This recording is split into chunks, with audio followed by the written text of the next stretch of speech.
In 2017, the Patriots traded Jimmy Garropolo to the 49ers for a second-round pick in the 2018 NFL Draft. In 6 games in San Francisco, Garropolo shredded defenses with 1,560 yards and 7 touchdowns. However, he threw 5 interceptions, although he still managed to win all 5 of those games. With a short stint of elite potential, can Jimmy Garropolo evolve into a potential franchise QB and eventually lead his team to a dynasty? Let's find out. Alright, what's up guys? I'm Skittles.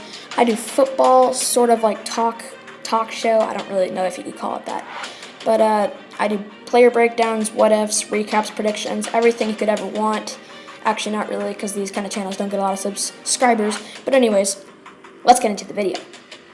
First, we have to prove who won that trade.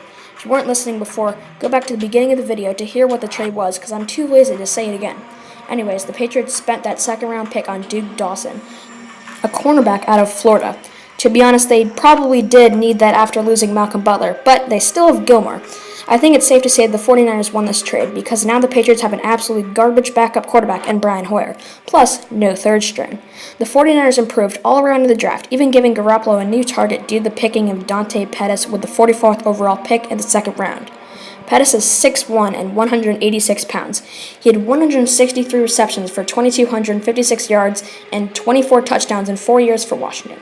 He can also return punts, as he holds the record for punt return touchdowns with 9.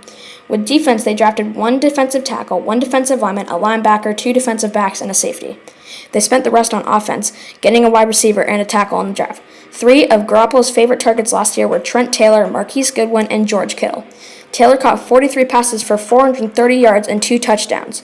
His average of 10 yards per catch is astounding, considering the fact that he is 5'8". Goodwin had 56 receptions for 962 yards, including an 83-yard touchdown. His average yards per catch was 17, which was the most on the 49ers roster. Kittle, on the other hand, had 43 receptions for 515 yards and 2 touchdowns. His average yards per catch was 12. The 49ers' whole team put up 20.7 points per game, which was 28th in the league.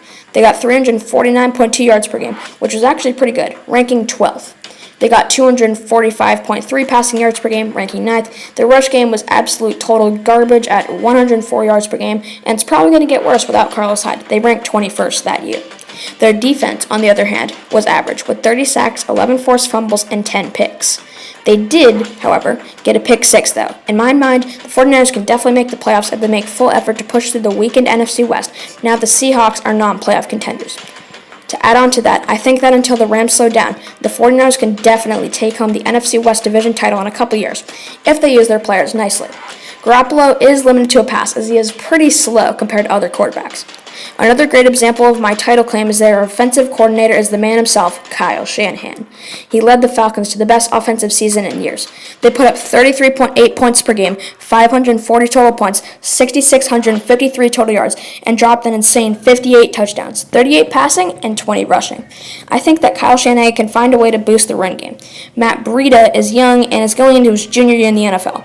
Also, Shanahan can make use of Taylor and Goodwin, who are already both solid receivers. Garoppolo will thrive under Shanahan's coaching, since Shanahan has experience training QBs who have interception problems. He could also make use of Dante Pettis. Look at Matt Ryan, who before Shanahan was hired averaged 13 picks a season. He can certainly cut down the interceptions Garoppolo throws, as he is sadly consistent with picks a game, throwing around .85 picks a game for the Niners in 2017. Garoppolo has sort of a high-risk, high-reward motto. He throws into high-traffic areas and hopes for the best. He does have a 67.4 completion percentage, but that probably is beginner's luck and doesn't prove anything because he only played 6 games last season. Maybe Shanahan should consider doing more run plays because Breida averages a solid 4.4 yards per carry and out of 105 carries. He only fumbled once. He should run wherever Mike McGlinchey is playing because he is huge, 6'8" and 315 pounds. By the way, Mike McGlinchey was the other Niners first-round pick, by the way. Garoppolo should throw a lot of corner routes since no linebackers will stop him on that. And to cover 3, maybe go towards the middle to avoid that corner who is defending his zone. Now it's time to talk about their defense. They drafted 5 whole defensive players, 3 of which were not in the front 7. Just imagine how many more picks they could have with a juiced-up defensive backfield. I get excited just when thinking about it, to be honest. The D-line will improve a bit from 30 sacks to an estimated 35 with that one defensive, they got the defensive tackle on defensive line, so like each of the players get like 2.5 sacks. That's like good. That's trash, but it's good, decent for rookie, right? Wait, this run has been really. Anyways, they have a fairly young team. The average age for a player on the 49ers is 26. The 49ers would definitely win this division if it weren't for the Rams.